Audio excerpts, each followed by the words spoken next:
Hammaga assalomu alaykum do'stlar. Yana bir yangi videomiz.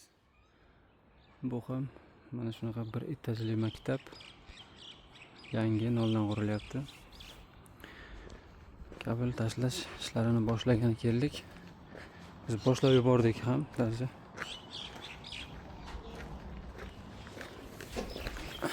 Ko'rishingiz mumkin.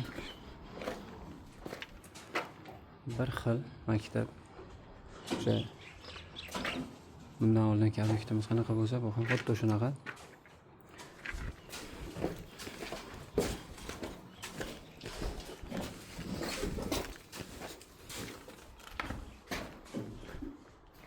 Kabel tashlashlarni boshlab bordim.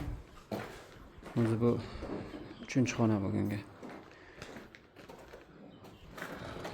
Kabellarimiz har doimgidek Xudo xolasa tashlaymiz. Shogird perforator ishlashni boshladi. Kuzatib borasizlar, Xudo xolasa. Qo'yib boramiz. Rahmat, sog' bo'ling.